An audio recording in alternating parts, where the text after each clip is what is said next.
Bienvenido a mi canal, agradece y suscríbete. Para más historias, disfruta de la visualización. La noche caía pesada sobre Carit, y las calles parecían un laberinto de sombras húmedas.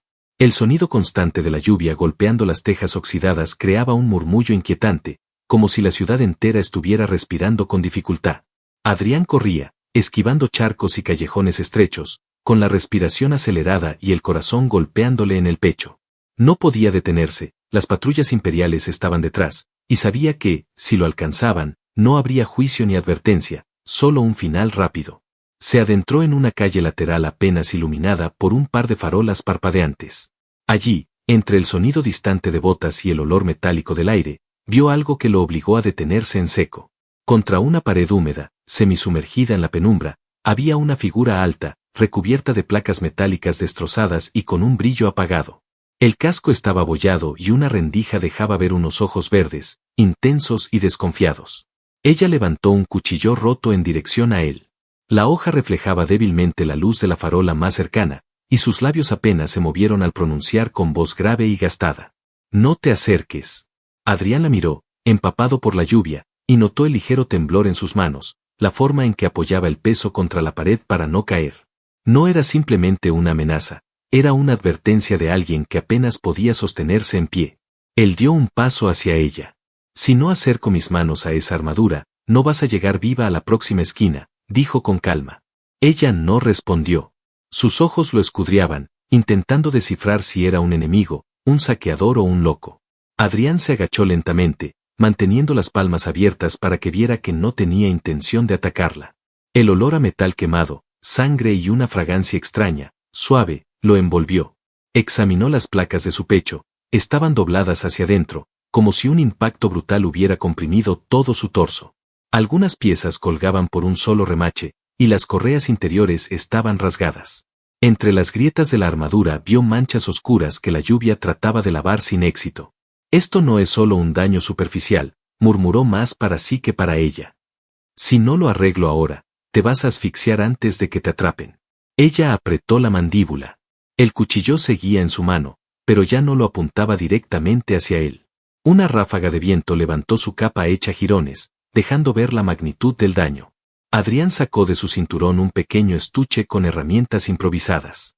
La mujer parpadeó, sorprendida, mientras él abría el estuche y sacaba unas pinzas y un destornillador diminuto. «¿Eres herrero?», preguntó finalmente, con un tono menos hostil. Adrián sonrió, sin apartar la vista de su trabajo. «No, pero he reparado suficientes cosas para saber cuando algo puede salvar una vida, y cuando ya es tarde». Se inclinó más cerca, sus dedos rozaron el borde del peto mientras intentaba enderezarlo. La armadura estaba helada por la lluvia, y sin embargo, bajo el metal podía sentir el calor de su cuerpo. Valeria, aunque no había dicho su nombre aún, lo observaba en silencio, siguiendo cada movimiento de sus manos. Una gota de agua cayó desde su mentón hasta el borde de su pecho descubierto, y Adrián apartó la mirada apenas un segundo antes de volver a concentrarse. El sonido de las botas imperiales retumbó en la distancia, haciéndolos tensar los hombros. Él trabajó más rápido, ajustando placas, asegurando correas y retirando los fragmentos dañados. Ella respiró más libremente cuando quitó la pieza que le presionaba el diafragma. Sus ojos verdes se suavizaron, aunque aún no confiaban del todo. «Podrían matarte solo por estar aquí conmigo», dijo en voz baja. «No sería la primera vez que me juego la vida por alguien que no conozco», respondió Adrián, sin levantar la vista. Durante unos segundos, lo único que se escuchó fue la lluvia cayendo sobre metal, el repiqueteo de las herramientas y el sonido de su respiración acompasándose. Algo en el aire había cambiado. El miedo inicial se transformaba en una tensión diferente, más densa y difícil de ignorar. Cuando terminó la última reparación provisional, Adrián se incorporó, mirándola de cerca. «Puedes moverte, pero no cargues peso. Te llevaré a un lugar seguro antes de que vuelvan a pasar por aquí». Ella lo observó como si quisiera negarse, pero dio un paso hacia él. Su cuchillo ya no estaba en posición defensiva. Aún no había agradecimiento en su voz, pero sí una aceptación silenciosa.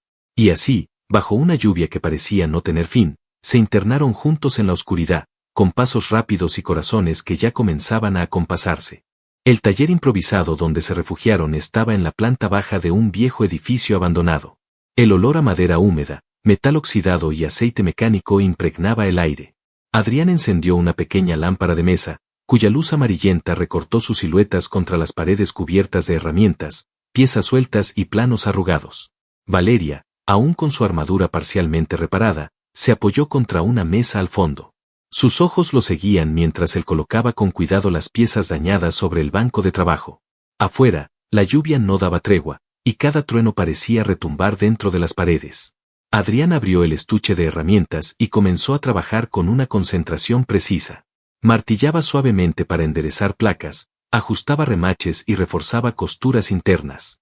Valeria observaba la firmeza de sus manos, como cada movimiento era medido, exacto, casi como si no estuviera reparando metal, sino algo vivo.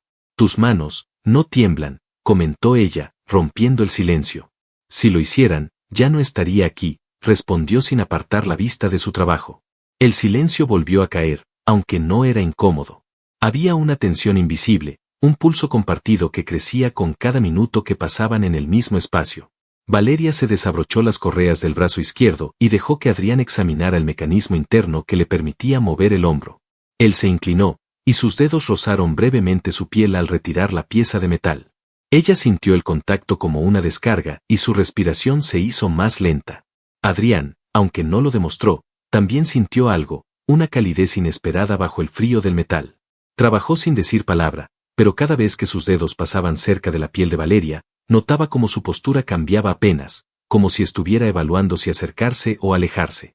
Cuando por fin colocó la última placa en su lugar, dio un paso atrás para verla completa. La luz de la lámpara reflejaba destellos sobre el metal pulido y resaltaba la firmeza de su figura. Valeria dio un par de movimientos para probar la movilidad y se detuvo frente a él, más cerca que antes. Se inclinó ligeramente, su voz fue apenas un soplo junto a su oído. Tus manos son como las de un guerrero. El calor de su aliento le recorrió la piel. Adrián no respondió de inmediato. Su mirada se encontró con la de ella, y en ese instante entendió que esas palabras no eran un cumplido casual. En la cultura de muchos clanes guerreros, esa frase no solo era una muestra de respeto, sino también un lazo que implicaba confianza, y un interés que iba más allá de la gratitud. Durante unos segundos, ninguno de los dos se movió. Solo se escuchaba la lluvia golpeando el tejado y el leve chisporroteo de la lámpara. Valeria no apartaba la mirada, y Adrián podía sentir cómo esa cercanía borraba cualquier distancia que hubieran tenido horas antes. Pero un sonido en la calle interrumpió el momento, el roce metálico de botas avanzando por el charco y el eco de voces imperiales. Valeria tomó su casco y lo sujetó contra el pecho. Adrián apagó la lámpara, dejando que la oscuridad los envolviera. En la penumbra, los ojos de ella parecían brillar con un destello que no era solo de alerta, era algo más. No te separes de mí, murmuró ella, y por primera vez, sonó más como una orden protectora que como una advertencia. La noche se estiraba como una sombra interminable en Carit. Afuera, el murmullo constante de la lluvia ocultaba parte de los ruidos de la ciudad, pero dentro del taller todo parecía amplificado. El golpeteo de una herramienta contra el metal, el chasquido de una hebilla ajustándose, la respiración controlada de dos personas que aprendían a tolerar la proximidad del otro. Valeria permanecía sentada sobre una mesa de trabajo, con la pierna izquierda estirada y la derecha recogida, observando cómo Adrián revisaba la unión de las placas de su muslera. Él estaba de rodillas frente a ella, concentrado, con el ceño fruncido mientras ajustaba un perno. Su cabello húmedo por la lluvia caía hacia adelante, y cada vez que levantaba la mirada para comprobar la alineación, sus ojos se cruzaban con los de ella. En uno de esos momentos, Valeria se inclinó apenas, como si quisiera decir algo, pero guardó silencio. Adrián lo notó, y aunque no preguntó, sus manos se movieron con una lentitud que no parecía necesaria para la reparación. El roce de sus dedos contra la piel descubierta por una abertura mínima en la armadura hizo que ella contuviera un suspiro. El ambiente se cargaba más con cada minuto. Valeria no estaba acostumbrada a permitir que alguien permaneciera tan cerca de ella sin marcar distancia. Sin embargo, con Adrián no había sentido la necesidad de imponer barreras. Al contrario, algo en él, quizá su calma o su forma de mirar, le resultaba extrañamente seguro. Adrián ajustó el último tornillo y se incorporó lentamente, quedando de pie frente a ella. No dijo nada, pero el gesto de secarse las manos en un trapo antes de pasar el pulgar por el borde de la hombrera reparada parecía más un toque deliberado que un movimiento técnico. Ella entrecerró los ojos, sintiendo como ese simple contacto despertaba una corriente cálida que le recorría la espalda. La tensión era tan palpable que parecía que la habitación se había reducido a ese pequeño espacio entre ambos. Valeria rompió el silencio con un murmullo apenas audible. Si sigues tocándome así, no me importará si alguien nos encuentra. La frase quedó suspendida en el aire como una provocación y una advertencia al mismo tiempo. Adrián sostuvo su mirada, sin apartarse. Una gota de agua que resbalaba desde el cabello de ella hasta su clavícula le distrajo apenas un segundo, pero lo suficiente como para sentir un impulso que tuvo que contener. El momento se quebró por un sonido distante, un crujido de metal seguido de voces apagadas que parecían acercarse. Valeria se puso en pie con un movimiento fluido y se ajustó el peto, volviendo a colocarse el casco bajo el brazo. La intensidad en sus ojos no había desaparecido, simplemente había quedado postergada. No te alejes de mí, repitió, esta vez en un tono más bajo y personal. Adrián asintió, tomando una espada corta que había dejado junto a la mesa. El fuego que había empezado a arder entre ellos no se apagó, solo quedó contenido, esperando el momento oportuno para desbordarse. La lluvia había amainado, pero el aire todavía estaba impregnado de humedad y olor a metal oxidado. Adrián y Valeria habían encontrado refugio temporal en el piso superior del edificio, desde donde podían vigilar las calles a través de una ventana estrecha. La luz de la luna se filtraba débilmente entre las nubes, iluminando las placas reparadas de su armadura.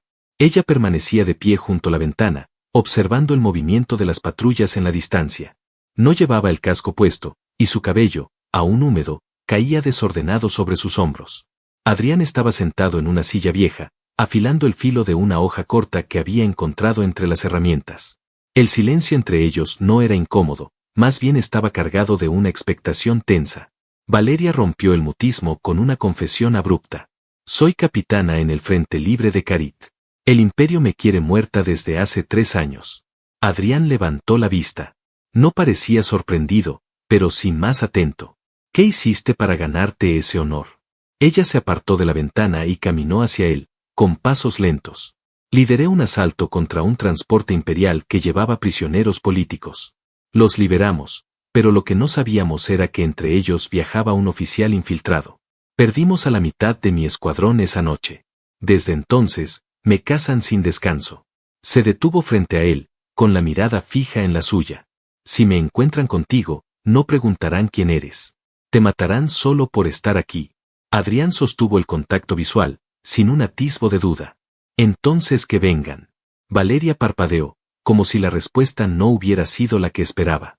Se inclinó un poco, buscando en sus ojos alguna señal de miedo, pero solo encontró determinación. Ese gesto, tan directo y sin dramatismos, la desarmó más que cualquier promesa elaborada. Se sentó frente a él, apoyando los codos sobre la mesa. Sus miradas se mantuvieron ancladas, y por un instante, el sonido de la lluvia residual y el viento quedó lejos. El mundo parecía reducido a la distancia de sus rostros. Valeria bajó la voz, casi como un susurro. No entiendo por qué haces esto. No me conoces. Adrián sonrió apenas, sin apartar la vista de ella. No necesito conocerte para saber que mereces seguir viva. Por un momento, sus labios estuvieron a un suspiro de encontrarse, y el aire entre ambos se volvió más denso. La tensión se acumulaba como electricidad antes de una tormenta.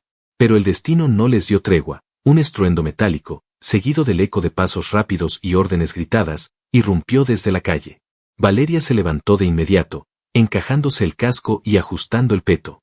Adrián guardó la hoja afilada y se colgó una bolsa con suministros improvisados. A través de la ventana, las luces de las linternas imperiales se acercaban con rapidez. No habrá una segunda oportunidad, dijo ella, colocándose junto a la puerta. No la necesitaremos, respondió él, a medio paso detrás de ella. Y así, con la verdad al descubierto y el peligro acechando, salieron del refugio para enfrentar lo que se avecinaba. La batalla aún no había comenzado, pero ambos sabían que cuando llegara, ya no serían solo dos desconocidos, serían aliados, y algo más. La noche había dejado de llover, pero la humedad seguía pegándose a la piel como un recordatorio constante de que el aire estaba cargado, no solo de agua, sino de peligro. El eco distante de órdenes imperiales se mezclaba con el goteo de canales atascados y el chirrido ocasional de puertas mal cerradas. En el interior de un almacén semiderruido, Adrián encendió una pequeña lámpara portátil. La luz bañó a Valeria, que estaba de pie frente a él, mientras se ajustaba las correas de la armadura recién reparada. Las placas metálicas brillaban tenuemente, y los cierres ajustados delineaban la fuerza de su cuerpo. Adrián se acercó para ayudarla, sin pedir permiso. Se situó a su espalda, acomodando una hombrera que había quedado ligeramente suelta. Sus manos, firmes y cálidas, recorrieron la pieza hasta engancharla correctamente. Valeria no dijo nada, pero su respiración cambió apenas, como si el contacto fuera más intenso de lo que quería admitir. «Listo, ahora sí eres intocable», murmuró él, terminando de asegurar la última correa. Ella giró la cabeza y le dedicó una media sonrisa. «No, ahora soy peligrosa». La mirada que se cruzó entre ambos en ese momento fue más larga de lo necesario, más intensa de lo prudente. Adrián dio un paso hacia el frente, quedando cara a cara con ella. Le colocó el protector del antebrazo izquierdo, y para ajustarlo tuvo que sostener su muñeca con una firmeza que transmitía algo más que precisión técnica. Valeria no apartó la vista. «¿Siempre trabajas así?», preguntó en un tono suave pero cargado de intención. «Solo cuando la vida de alguien depende de mis manos», respondió él, sin soltarla. El silencio que siguió estuvo lleno de posibilidades. Los ojos de Valeria bajaron por un instante hasta sus labios, pero no tuvo tiempo de decidir si cruzaría ese límite. Un golpe seco contra una puerta metálica, en algún lugar cercano, los devolvió a la realidad. Adrián tomó la espada corta que había mantenido a su lado desde el taller. La probó con un par de movimientos rápidos, el filo cortando el aire con un sonido limpio. Valeria se colocó el casco, ocultando su expresión, pero sus ojos, visibles a través de la estrecha visera, mantenían el mismo brillo que antes, una mezcla de desafío y algo que no tenía nada que ver con la guerra. Ella le tendió una daga corta, de mango oscuro y equilibrada a la perfección. «Tómala. La necesitarás más de lo que crees». Adrián la aceptó, cerrando la mano sobre el arma, y por un instante sus dedos rozaron los de ella. Ese contacto fugaz tuvo la fuerza de un juramento silencioso. Un estallido de luz y ruido llegó desde la calle. Las patrullas ya estaban cerca. Valeria dio un paso hacia la puerta, su silueta recortada contra el resplandor rojizo de las antorchas y los destellos de armas de energía. Adrián la siguió, espalda recta, mandíbula apretada. En ese momento, no había palabras que pudieran expresar lo que ambos sabían, que esa noche no solo se decidiría su supervivencia, sino algo más profundo que había comenzado sin que ninguno lo planeara. La puerta del almacén se abrió de golpe, y la noche se llenó de destellos. Las luces rojas de los visores imperiales atravesaban la penumbra, buscando cualquier movimiento. El ruido metálico de las botas sobre el pavimento resonaba como un tambor de guerra. Valeria salió primera, con la espada en alto y la armadura brillando bajo los reflejos de energía. Adrián la siguió, ajustando el agarre de la daga en su mano derecha. La primera patrulla apareció desde un callejón lateral. Los disparos de energía iluminaron la calle en ráfagas azules. Valeria se movía como un relámpago, desviando proyectiles con su espada y cortando con precisión mortal. Adrián no se quedó atrás, esquivó un disparo, se lanzó contra un soldado y lo derribó con un movimiento rápido, arrebatándole el arma. Luchaban espalda con espalda, cubriéndose mutuamente como si lo hubieran hecho toda la vida. Él sentía el calor de ella a través de la armadura cada vez que se movían en sincronía. Ella podía escuchar su respiración firme y concentrada, como si el caos que los rodeaba no pudiera romper su foco. Un enemigo se acercó por el flanco derecho, apuntando directamente al costado desprotegido de Valeria. Adrián lo vio y, sin pensarlo, se lanzó interponiéndose. Bloqueó el golpe con el filo robado y contraatacó con un giro que hizo caer al adversario de rodillas. Valeria giró en ese instante, rematando la amenaza de un corte limpio. Cuando el último soldado de la patrulla cayó, un silencio momentáneo se apoderó de la calle. Los escombros y el humo de los disparos flotaban en el aire, y la luz de las antorchas imperiales parpadeaba en la distancia, anunciando que más enemigos llegarían pronto. Valeria se quitó el casco y lo dejó caer al suelo. Caminó hacia Adrián, que todavía sostenía la daga manchada. Sus ojos verdes estaban fijos en él, y en su expresión no había rastro de la dureza inicial, solo una intensidad cálida. «No eres un guerrero por cómo peleas», dijo con voz baja. «Eres un guerrero por cómo me has protegido». Adrián no respondió. Dio un paso hacia ella, acortando la distancia hasta que pudo sentir el calor de su respiración. Valeria levantó la mano y le tocó el rostro, sus dedos deteniéndose en su mandíbula. Sin apartar la mirada, lo besó. No fue un gesto rápido ni impulsivo, sino lento, profundo, como si en ese momento el ruido de la guerra hubiera dejado de existir. Cuando se separaron, ella sonrió apenas. Quiero que vengas conmigo. No solo como aliado, sino como algo más. Adrián asintió. No necesitaba palabras para decirle que la seguiría. Esa noche, bajo un cielo que comenzaba a despejarse, dejaron atrás las calles controladas por el imperio. Caminaron juntos hacia las colinas, donde los hombres y mujeres libres aguardaban. El amanecer los encontró de pie, hombro con hombro, mirando un horizonte que ya no parecía tan incierto. Valeria volvió a tomarle la mano, apretándola con fuerza. Tus manos, y tu corazón, son de un guerrero. Y ahora, son míos. Y con esa promesa, se adentraron en un nuevo día, no como fugitivos, sino como compañeros en una misma causa, y en una misma vida.